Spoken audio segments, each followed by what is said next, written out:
Hello students, human reproduction वाले अध्याय में आज हम अध्ययन करते हैं फीमेल रिप्रोडक्टिव सिस्टम का। तो female reproductive system, human female का रिप्रोडक्टिव सिस्टम ये ड्रॉ किया हुआ है। सबसे पहले इसमें हम बात करते हैं जो प्राइमरी सेक्स ऑर्गन है, ओवरी। तो ओवरीज के बारे में मोस्ट ऑफ एग्जाम में मैंने देखा है ओवरीज में से ही ज़्यादा प्रश्न आते हैं, चाहे वो बोर्ड एग्जाम हो चाहे कंपटीशन एग्जाम हो। तो हम ह्यूमन रिप्रोडक्शन के इस फीमेल रिप्रोडक्टिव सिस्टम में ओवरी के बारे में विस्तार से अध्ययन करेंगे। तो सबसे पहला जो पार्ट है जिसके बारे में हम डिस्कस कर रहे हैं, ये ओवरीज। ये ओवरी वन पेयर होती हैं।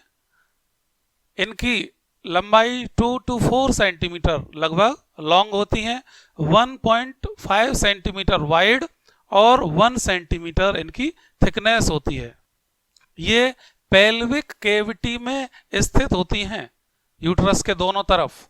देख रहे हैं आप, यूट्रस के दोनों साइड में पेल्विक केविटी में स्थित होती हैं और ये लेटरल पेल्विक वॉल से भी सस्पेंसरी लिगामेंट के द्वारा अटैच होती हैं और यूट्रस से ये जिस लिगामेंट के द्वारा अटैच रहती हैं उसे कहते हैं ओवरियन लिगामेंट्स।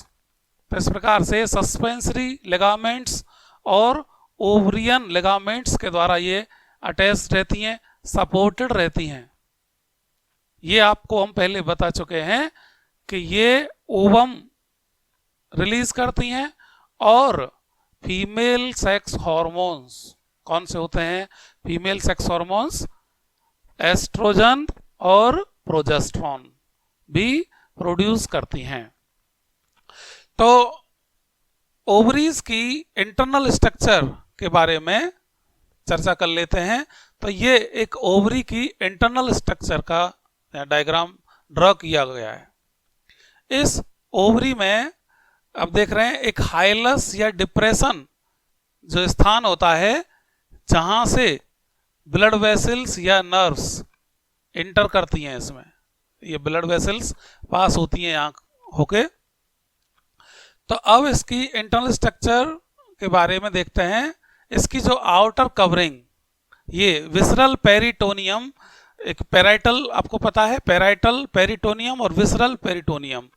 तो विसरल पेरिटोनियम की जो लेयर है उसके अंदर ये ओवरीज स्थित होती हैं और ओवरी की जो आउटर मोस्ट जो लेयर होती है वैसे जर्मिनल एपिथेलियम।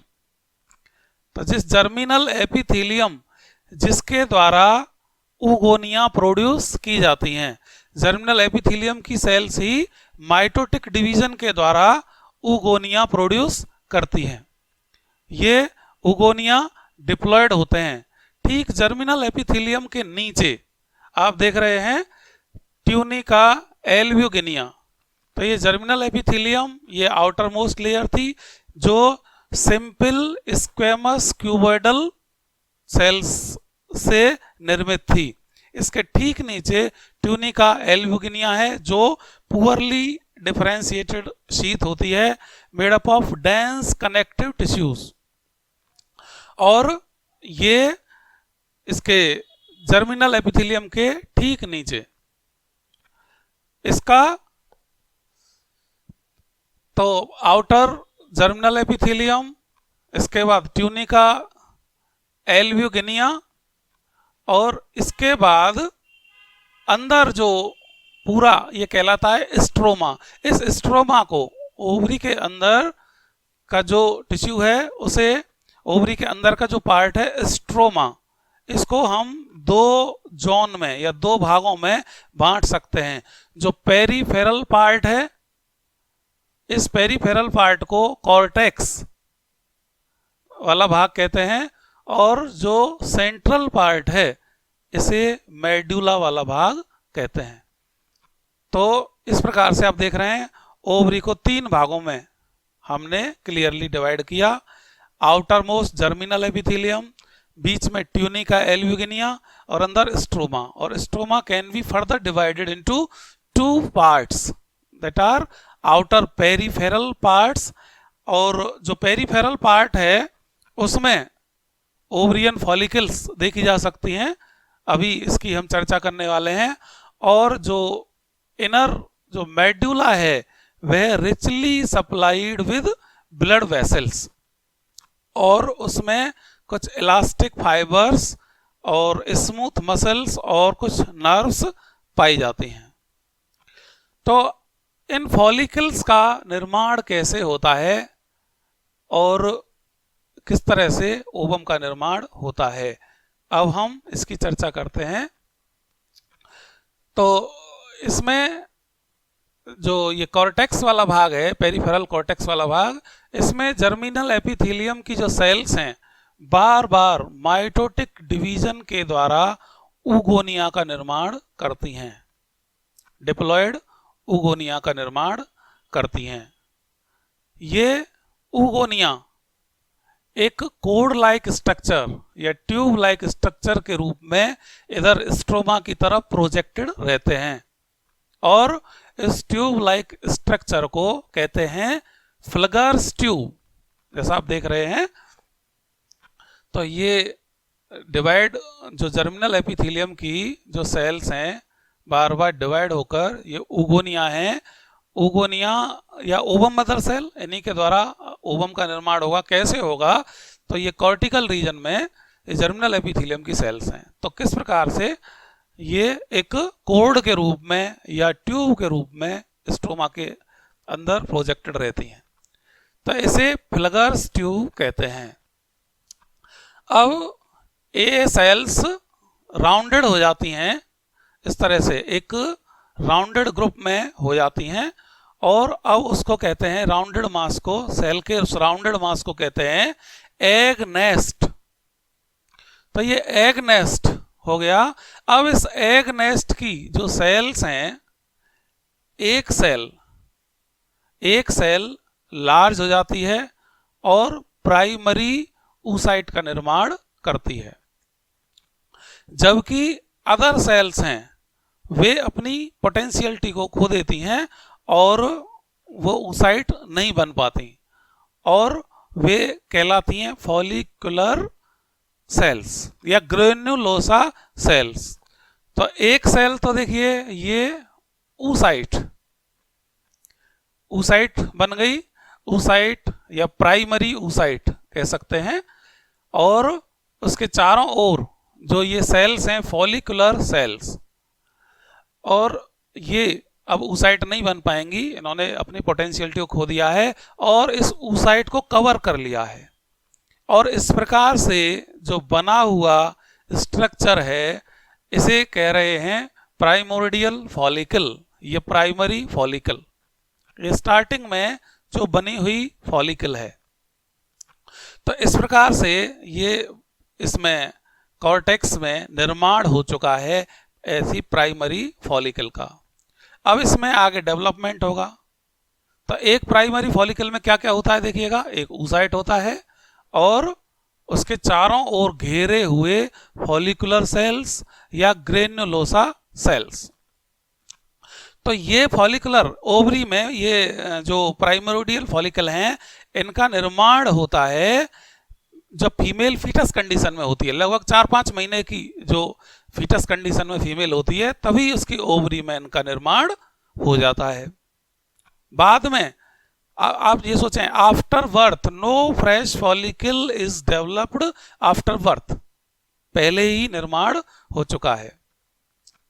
तो ये फॉलिकुलर एपिथेलियम के रूप में जो ग्रेनुलोसा सेल्स हैं या फॉलिकुलर सेल्स हैं इसको घेरे हुए हैं, ये प्राइमरी oocyte को सराउंड करती हैं, प्रोटेक्ट करती हैं और इसको नरिश भी करती हैं, और इस प्रकार से ये प्राइमरी फॉलिकल का निर्माण हो गया। तो जैसा मैंने कहा था ये केवल फीमेल में ये केवल फीटस कंडीशन में ही होता है, बर्थ के बाद नहीं होता। और बर्थ से लेकर जब फीमेल ओव्यूलेशन करने लायक होती है, अर्थात ओव्यूलेशन करने लायक का मतलब प्योबर्टी प्राप्त कर लेती है, जब फीमेल प्योबर्टी प्राप्त कर लेती है तब तक बहुत सारी फॉलिकल्स नष्ट भी हो जाती हैं, और इसको कहते हैं, इस घटना को कहते हैं फॉलिकुलर एट्रेसिया। तो फॉलिकुलर एट्रेसिया क्या है कि degeneration of many follicles from birth to puberty. लेकिन फिर भी at the time of puberty, अर्थात सेक्सुअल मैच्योरिटी के समय, फीमेल में फिर भी लगभग 60,000 से 80,000, 60,000 to 80,000 ऐसी फॉलिकल्स बची रहती हैं। तो अब ये इनका डेवलपमेंट किस प्रकार से होगा इस प्राइमरी फॉलिकल का, और किस प्रकार से eight the time of puberty यह ओवम रिलीज करती हैं। तो ये सुनिए, तो प्राइमरी फॉलिकल अब सेकेंडरी फॉलिकल का निर्माण करती है, और इसके लिए क्या है, तो फॉलिकुलर जो सेल्स हैं और भी जो ग्रेनुलोसा की सेल्स या फॉलिकुलर सेल्स और भी लेयर्स इसको घेर लेती हैं। अर्थात primary follicles get surrounded by more layer of granulosa cells. तो अब यह कहलाने लगती है सेकेंडरी फॉलिकल।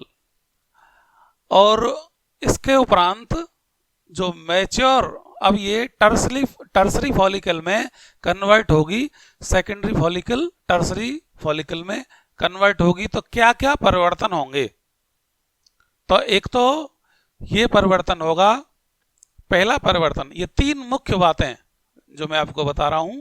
पहली बात तो ये ग्रेनुलोसा सेल्स जो हैं इनमें एक केविटी डेवलप हो जाएगी, उस केविटी को कहेंगे एंट्रम। दूसरी बात, ये ग्रेनुलोसा सेल्स हैं, इन्हीं के द्वारा थीका लेयर्स का निर्माण किया जाएगा, जिन्हें थीका एक्सटर्ना, थीका इंटरना कहते हैं। दो लेयर होती हैं, थीका लेयर्स जिन्हें कहते हैं। तीसरी बात, ये ऊसाइट है, इस ऊसाइट के चारों ओर, प्राइमरी ऊसाइट के चारों ओर एक कवरिंग बना देती हैं ग्रेनुलोसा सेल्स, उसे कहते हैं म्यूकोपॉलीसेक्राइड की कवरिंग बना देती हैं, उसे कहते हैं जोना पेल्यूसिडा। तो इस प्रकार से जब ये तीन बातें हो जाती हैं तो अब ये फॉलिकल मैच्योर फॉलिकल, इसको जो वान डी ग्राफ ने इसको डिस्कवर किया था, और इसीलिए इसको ग्राफियन फॉलिकल के नाम से भी जाना जाता है। तो अब आप देखिएगा ग्राफियन फॉलिकल की अगर हम स्ट्रक्चर, ये एक अलग से हमने ग्राफियन फॉलिकल की स्ट्रक्चर को यहां शो किया है। तो ये ग्राफियन फॉलिकल इसको क्यों कहते हैं, जैसा मैंने कहा कि इसको वान डी ग्राफ ने 1672 में इसको डिस्कवर किया था, इसीलिए इसको ग्राफियन फॉलिकल कहते हैं। तो देखिए एक layer, outer most layer theca externa कह रहे हैं इसको, और थीका एक्सटर्ना है, और थीका एक्सटर्ना के जस्ट नीचे जो लेयर है उसे थीका इंटरना कहते हैं। यह theca interna very important hormone estrogen, जो फीमेल सेक्स हार्मोन है, एस्ट्रोजन प्रोड्यूस करने का काम करती है। थीका इंटरना के ठीक नीचे एक स्पिंडल शेप्ड सेल्स की बनी हुई लेयर होती है, जिसे कहते हैं बेसल लैमिना। तो थीका इंटरना के ठीक नीचे स्पिंडल शेप्ड सेल्स की लेयर आपको दिखाई दे रही है, इसे बेसल लैमिना कहते हैं। और ग्रेनुलोसा की सेल्स में एक केविटी डेवलप हो गई है, और उस केविटी को एंट्रम कहते हैं। और इस एंट्रम में, इस केविटी में जो फ्लूइड भरा रहता है उसे कहते हैं एंट्रल फ्लूइड, या दूसरा नाम मैंने लिखा हुआ है यहां पर, आप देख सकते हैं, लिक्वर फॉलिकुलाई कहते हैं। तो इस प्रकार से इसके बाद ये ग्रेनुलोसा सेल्स हैं, दिखाई दे रही हैं, और इस ग्रेनुलोसा सेल्स ने अभी प्राइमरी ऊसाइट को सराउंड कर रखा है, और ये प्राइमरी ऊसाइट के चारों ओर जो कवरिंग है ये प्राइमरी oocyte है, उस प्राइमरी oocyte के चारों ओर जो कवरिंग है ये जोना पेल्यूसिडा।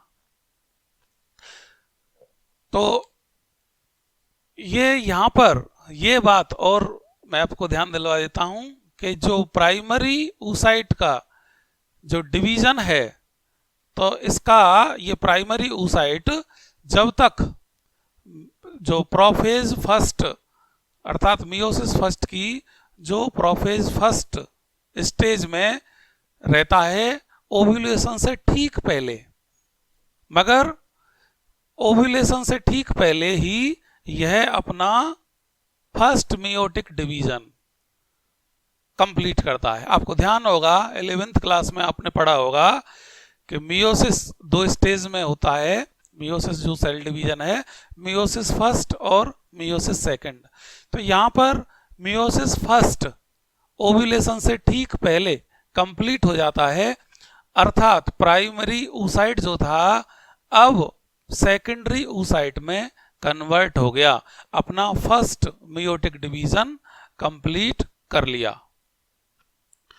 और फर्स्ट मियोटिक डिवीजन कंप्लीट करने पर दो सेल्स, एक छोटी सेल्स एक बड़ी सेल, तो बड़ी सेल्स तो सेकेंडरी oocyte ही है, ये सेकेंडरी oocyte, और जो छोटी सेल्स उसे पोलर बॉडी कहते हैं, जो आप गैमेटोजेनेसिस में पढ़ेंगे। तो इस प्रकार से फॉलिकल रप्चर्ड हो गई है और रप्चर्ड होकर ओव्यूलेशन हो गया है, तो ओवम रिलीज हो चुका है। और ओवम के रिलीज होने को क्या कहते हैं? ओव्यूलेशन कहते हैं। तो ओव्यूलेशन में oocyte किस कंडीशन में होगा, ये आपको क्लियर हो चुका होगा कि यह सेकेंडरी oocyte कंडीशन में होगा, अर्थात मियोसिस फर्स्ट तो कंप्लीट हो चुका, अब मियोसिस सेकंड कंप्लीट होना है। मगर मियोसिस सेकंड कब कंप्लीट होगा? जब फर्टिलाइज होगा, ओवम फर्टिलाइज होगा, अर्थात स्पर्म इससे आके मिलेगा, तब यह अपना सेकंड मियोटिक डिवीजन कंप्लीट करेगा। अदरवाइज जब तक यह सेकेंडरी oocyte कंडीशन में ही रहेगा। तो इस प्रकार से ये second meiotic division does not occur till the fertilization. यहां पर आपने देखा ग्राफियन फॉलिकल रप्चर होकर ओवम प्रोड्यूस कर दिया है। अब रप्चर्ड ग्राफियन फॉलिकल से जो स्ट्रक्चर बनी कॉर्पस ल्यूटियम, एक छोटी सी स्ट्रक्चर है। कॉर्पस ल्यूटियम बड़ी इंपॉर्टेंट स्ट्रक्चर है और एक एंडोक्राइन ग्लैंड की तरह ये कार्य करने लगती है। तो remaining of Graafian follicle now forms an important endocrine gland called corpus luteum. इस कॉर्पस ल्यूटियम में इसकी जो सेल्स हैं वह प्रोलिफरेट करती हैं और ये लार्ज हो जाता है, उन्हें ल्यूटियन सेल्स कहते हैं। कॉर्पस ल्यूटियम की सेल्स को ल्यूटियन सेल्स कहते हैं और एक येलो स्ट्रक्चर हो जाता है ये, और यह येलो कलर्ड स्ट्रक्चर एक इंपॉर्टेंट हार्मोन प्रोजेस्टेरोन प्रोड्यूस करने लगता है। तो एस्ट्रोजन कहां से प्रोड्यूस होता था? थीका इंटरना से। और प्रोजेस्टेरोन कहां से प्रोड्यूस होता है? कॉर्पस ल्यूटियम से। तो ओवम जो रिलीज हुआ, तो ओवरी से जो ओवम रिलीज हुआ उसे फिम्बरी ने कलेक्ट कर लिया और यह फर्टिलाइजेशन के लिए वेट करेगा, ओवरी में पहुंच जाएगा। अगर फर्टिलाइजेशन नहीं होता है तो 9वें दिन ये कॉर्पस ल्यूटियम डिजेनरेट हो जाता है और एक बहुत छोटा स्ट्रक्चर कॉर्पस एल्बिकन जिसे कह रहे हैं उसका निर्माण हो जाता है। तो due to degeneration corpus luteum is reduced to a small structure called corpus albicans. तो इस प्रकार से हमने इस ओवरी को एक विस्तार से वर्णन किया, क्योंकि ज्यादातर प्रश्न इसमें से ही बनकर आते हैं। तो ओवरी को या प्राइमरी सेक्स ऑर्गन्स को समझना ज्यादा जरूरी था। ग्राफियन फॉलिकल या जो एंट्रम और ये सारे पार्ट्स आपको यहाँ पर इनको विस्तार से चर्चा की। अब मैं इसके दूसरा पार्ट, इसका फीमेल रिप्रोडक्टिव सिस्टम का दूसरा पार्ट है, ओवरी के बाद अब हम ओविडक्ट,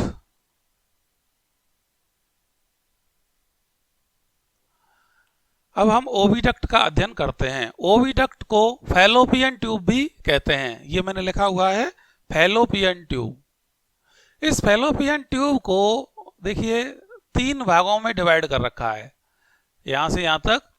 तो जो क्लोजर टू ओवरी, ओवरी के जो क्लोज होता है जो पार्ट, उसे इनफंडिबुलम कहते हैं, और जो यूट्रस के क्लोज होता है उसे इस्थमस कहते हैं। ओविडक्ट का या फैलोपियन ट्यूब का जो ओवरी के निकट वाला भाग इनफंडिबुलम, यूट्रस के निकट वाला भाग इस्थमस, और बीच वाला जो चौड़ा वाला भाग है इसे एम्पुला कहते हैं।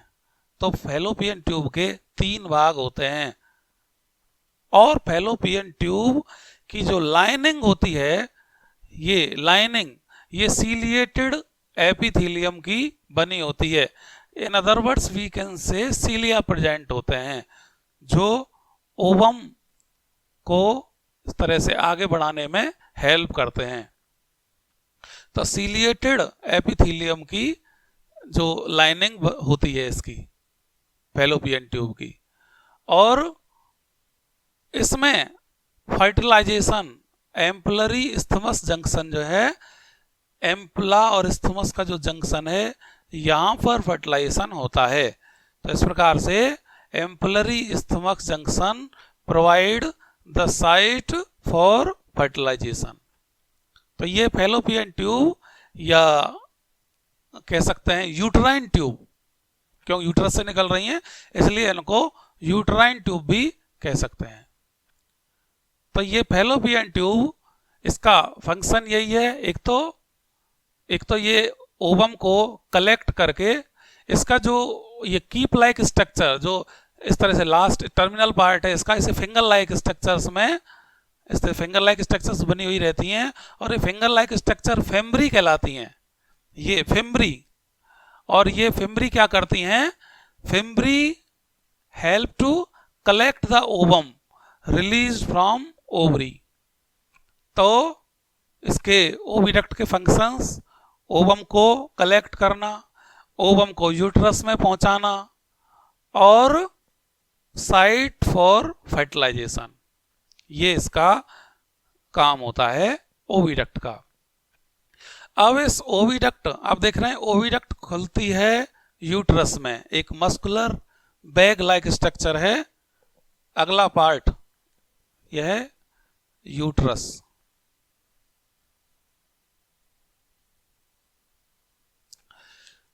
तो अब यूट्रस की बात करते हैं हम।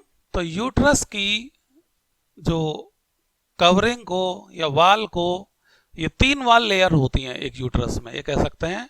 यह एक muscular single thick muscular bag like structure होता है, ऐसा कोई इन्वर्टेड पियर शेप्ड ऑर्गन होता है, यह भी लिगामेंट के द्वारा सपोर्टेड होता है। तो इसकी जो वाल लेयर्स हैं 3 होती हैं। सबसे आउटर मोस्ट आप देख रहे हैं ये वाली पेरीमेट्रियम, आउटर थिन कवरिंग होती है, जो मायोमेट्रियम को, अर्थात ये मस्कुलर लेयर है, ये मोटी मस्कुलर लेयर है। मायोमेट्रियम नाम से स्पष्ट हो रहा है, मायो मीन्स मसल्स होती हैं, तो ये मस्कुलर लेयर है। और इसका function at the time of parturition, अर्थात बर्थ ऑफ यंग वन के टाइम पर एक स्ट्रॉन्ग मस्कुलर कॉन्ट्रैक्शन उत्पन्न करना है, बेबी को बाहर, यूट्रस से बाहर प्रोपेल करने के लिए। इसी दीवार में या तो हार्मोनल इफेक्ट से, ये हार्मोनल इफेक्ट से इसमें स्ट्रॉन्ग यूट्राइन कॉन्ट्रैक्शन ये उत्पन्न करती है। तो यह एक थिक मस्कुलर वाल होती है। इसके बाद जो अंदर वाली जो ये दिखाई दे रही है आपको, इस तरह से इसमें फोल्डेड वाल जो है, यह ग्लैंडुलर वाल होती है, जिसे आप एंडोमेट्रियम कह रहे हैं। यह एंडोमेट्रियम उसको डेवलपिंग एम्ब्रियो को नरिश करने के काम आती है। यह ग्लैंडुलर वाल होती है, और यह रिच इन ब्लड कैपिलरीज। तो यहाँ पर जब फर्टिलाइजेशन के बाद जो डेवलपिंग एम्ब्रियो है इसी यूट्राइन वॉल से जो यूट्राइन क्रिप्ट्स जो बन जाती हैं इनमें वह फिट हो जाता है और एक प्लेसेंटा का निर्माण करती है यह। और अगर फर्टिलाइजेशन नहीं होता है तो यह यूट्राइन एंडोमेट्रियम डिस्ट्रॉय होकर, डिजेनरेट होकर और ब्लड और म्यूकस के साथ वेजाइनल ओपनिंग के थ्रू बाहर आ जाती है। अब यूट्रस को ये देखते हैं 3 भागों में बांटा जा सकता है। ऊपर डोम लाइक पार्ट जिसे यूट्राइन फंडस कहते हैं, बीच वाला जो ये बीच वाला मिडिल पार्ट है, मेन पार्ट जहां पर फीटस का डेवलपिंग एम्ब्रियो का डेवलपमेंट होता है उसे कहते हैं बॉडी। ये बॉडी एक ये बॉडी एक जो एक नैरो कैनाल, सर्वाइकल कैनाल जिसे कह रहे हैं आप, सर्वाइकल कैनाल के थ्रू ये वेजाइना में ओपन होती है सर्विक्स के द्वारा। ये सर्विक्स है, सर्विक्स का जो ल्यूमेन है उसे सर्वाइकल कैनाल। तो यूट्रस की जो बॉडी है यह सर्विक्स के द्वारा, तो यूट्राइन फंडस, बॉडी और सर्विक्स 3 पार्ट में इस यूट्रस को डिवाइड किया जा सकता है। तो सर्वाइकल कैनाल आप देख रहे हैं, सर्विक्स कहाँ ओपन हो रही है, यह भी एक नैरो मस्कुलर ट्यूब जिसे वेजाइना कहते हैं, और वेजाइना या birth canal, because through this passage birth of young one takes place, so it is also called vagina। तो वेजाइना एक यह भी मस्कुलर ट्यूब होती है और यह vagina it received sperms during the sexual intercourse और कोइटस। तो इसके बाद हम इसको एक्सटर्नल जेनेटेलिया, ये तो इंटरनल ऑर्गन्स हमने बताए थे, अब हम एक्सटर्नल जेनेटेलिया की बात कर लेते हैं। External genitalia number 5।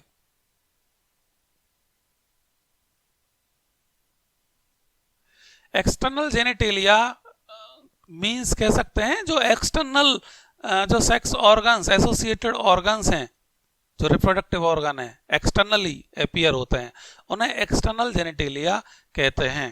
तो सबसे पहला है इसमें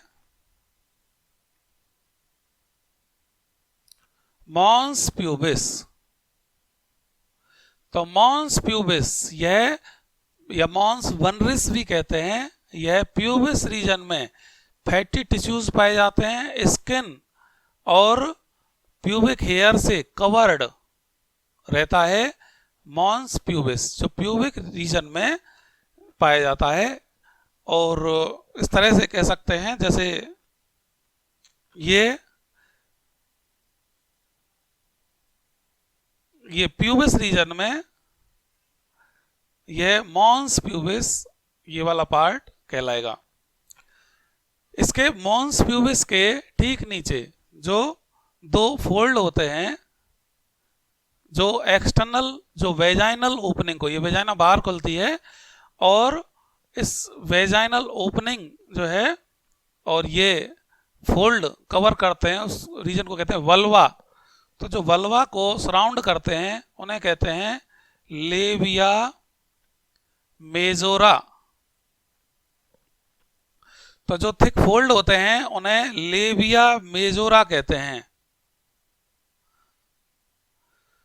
तो लेबिया मेजोरा जो these are 2 thick fold 5 to 7 centimeter long composed of skin and fats, और उनमें स्टेटेड मसल्स होती हैं, सप्लाइड विद अनस्टेप्ड मसल्स और ब्लड वेसल्स होती हैं। इनके ठीक नीचे जो फोल्ड पाए जाते हैं, पेयर्ड फोल्ड ऑफ टिश्यूज, उन्हें लेबिया माइनोरा कहते हैं। इनके ठीक नीचे जो ये फोल्ड हैं तो देखिएगा ये लेविया मेजोरा,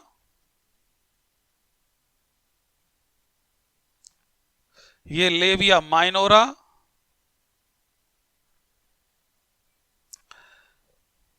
इसके बाद लेविया मेजोरा और लेविया माइनोरा,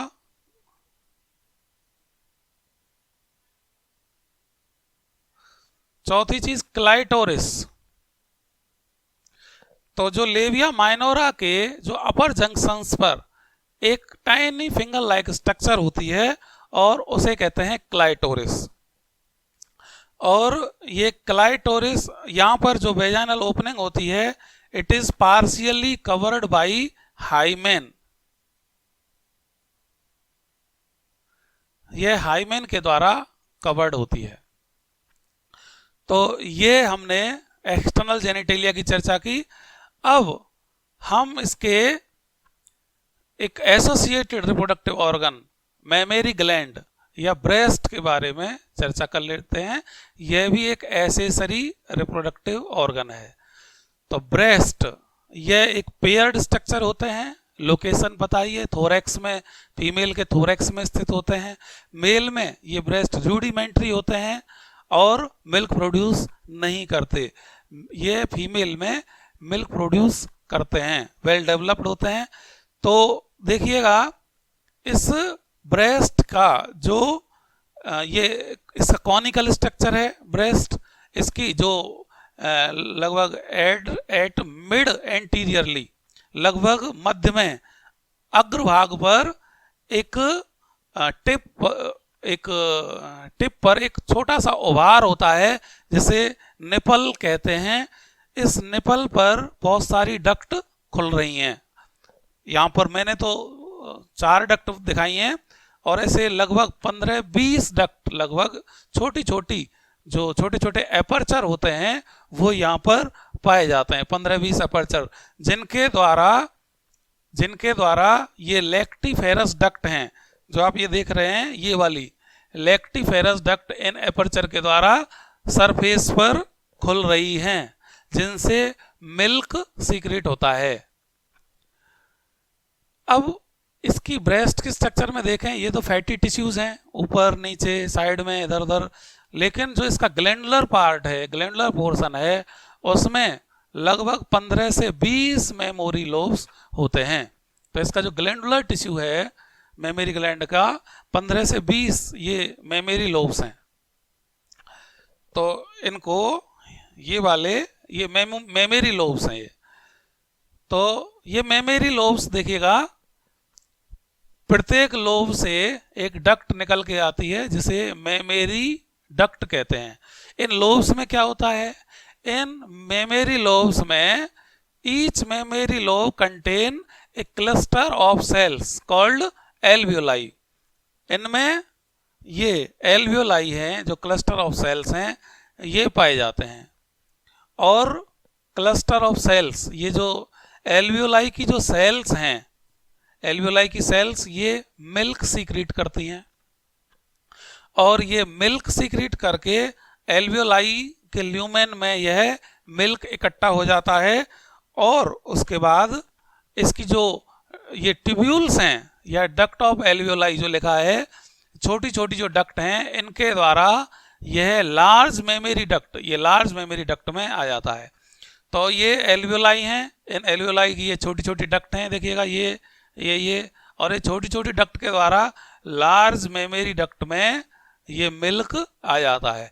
इस प्रकार से सभी एल्वियोलाई के द्वारा जो सीक्रेट मिल्क है अब ये लार्ज मेमोरी डक्ट में आ जाता है और यह लार्ज मेमोरी डक्ट में आकर इस चेम्बर में यहाँ पर आकर एकत्रित हो जाता है। इस चेम्बर को लैक्टिफेरस साइनस या एम्पुला कहते हैं। यहाँ पर आकर एकत्रित हो गया। आपको ये भी मैं आपको यहाँ बता देना चाहता हूँ कि ये मिल्क का जो फॉर्मेशन होता है उसे कहते हैं लैक्टोपोएसिस और यह होता है under the effect of prolactin. इतना काम तो प्रोलैक्टिन के द्वारा हो गया मेमोरी ग्लैंड में। अब जो मिल्क का इजेक्ट आउट होगा तो मिल्क का इजेक्शन कहलाता है लैक्टेशन। और जो लैक्टेशन होता है यह under the effect of oxytocin होता है, इसीलिए oxytocin is also called milk ejecting hormone. तो मिल्क इजेक्टिंग हार्मोन के इफेक्ट से यह और मिल्क प्रोडक्शन को कहते हैं लैक्टेशन। तो लैक्टोपोइसिस की जो प्रक्रिया है वह यहाँ पर हो रही है और लैक्टेशन की क्रिया जो है यहाँ निपल पर होती है, और इस प्रकार से ऑक्सीटोसिन के इफेक्ट से वह मिल्क निकलता है और जिसे एक न्यू बॉर्न बेबी सकिंग कर लेता है। तो ये मेमरी ग्लैंड का स्ट्रक्चर बताया और ये ओवरी का स्ट्रक्चर। इस प्रकार से फीमेल रिप्रोडक्टिव सिस्टम में इतना ही।